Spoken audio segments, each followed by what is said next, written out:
নমস্কার। আপনারা জানেন যে সুপ্রিম কোর্টের ডিএ যে মামলা চলছে, ডিএর বিষয় নিয়ে, সেই মামলা দীর্ঘদিন ধরে শুনানি না হয়ে বারবার সেই দিন পরিবর্তন হতে চলেছে। কিছুদিন আগেও আমরা দেখেছি সেই মামলা শুনানি হয়নি। 14 বার এইভাবে মামলা শুনানি পিছিয়ে দেওয়া হয়েছে।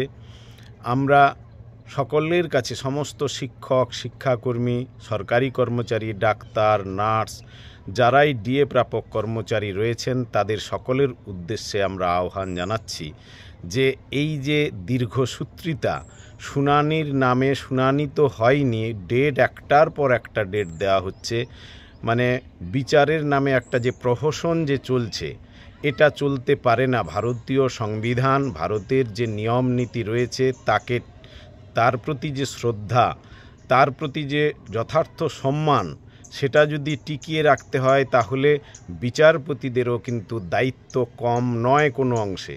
সে জায়গা থেকে আমরা সিদ্ধান্ত নিয়েছি, সকলের কাছে সেই বিষয়টি তুলে ধরছি যে আগামী মার্চ মাসে শুনানির দিন আবার ধার্য করা হয়েছে, কিন্তু আমরা জানি এই ডেট যে দেওয়া হয়েছে, এই দিনটাও যে শুনানি হবে তার কোনো নিশ্চয়তা নেই।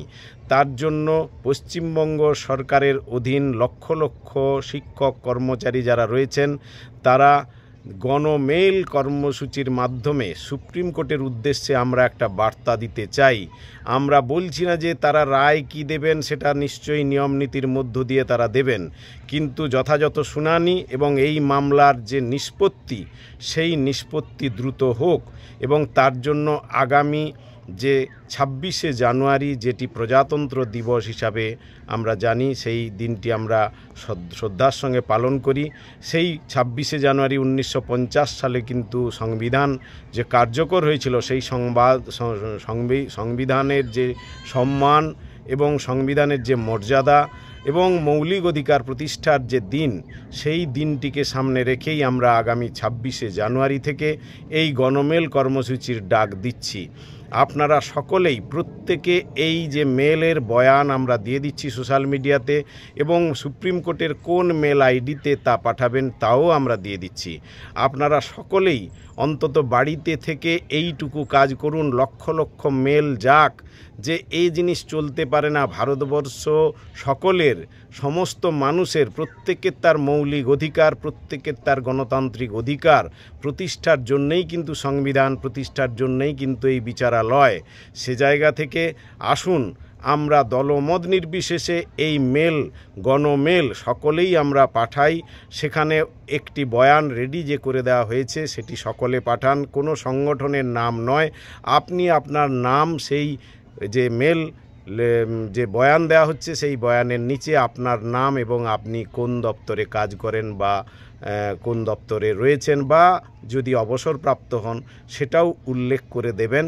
এভাবেই কিন্তু রেডি করে দেওয়া হয়েছে। সোশ্যাল মিডিয়াতে আমরা সমস্ত তথ্য সহ এই বয়ান আমরা দিয়ে দিচ্ছি। প্রত্যেকে নিজের ভালোর জন্য, অন্তত নিজের অধিকারের জন্য, শুধু ভালো নয়, এটা একটা গণতান্ত্রিক যে অধিকার আমাদের, এআইসিপিআই অনুযায়ী আমাদের যে মহার্ঘ ভাতা পাওয়ার অধিকার, তা কেড়ে নেওয়া হয়েছে।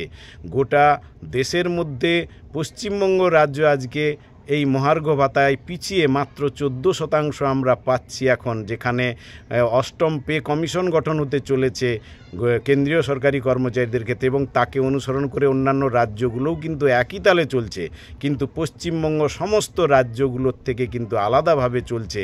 এ চলতে পারে না। আপনারা আপনাদের জায়গা থেকে অন্তত আসুন, এই কর্মসূচিতে যদি আমরা সকলে মিলে অংশগ্রহণ করি, দলমত নির্বিশেষে, এখানে কোনো সংগঠনের নাম না দিয়ে আসুন, সবাই একসাথে আমরা যদি এই কর্মসূচি গ্রহণ করি, তার একটা প্রভাব কিন্তু পড়তে বাধ্য।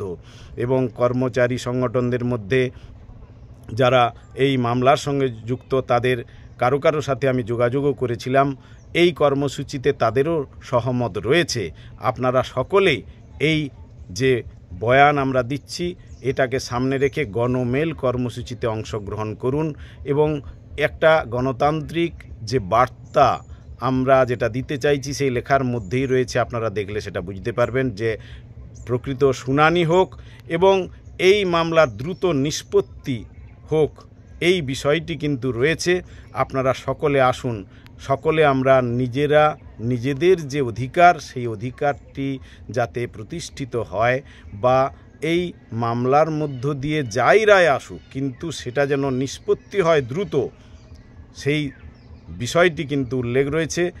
এই 26শে জানুয়ারি থেকে এই গণমেল কর্মসূচির আমরা ডাক দিচ্ছি। সকলে দলমত নির্বিশেষে এগিয়ে আসুন, এই কর্মসূচিকে সকলে সফল করে তুলুন। নমস্কার, আমি কিঙ্কর অধিকারী।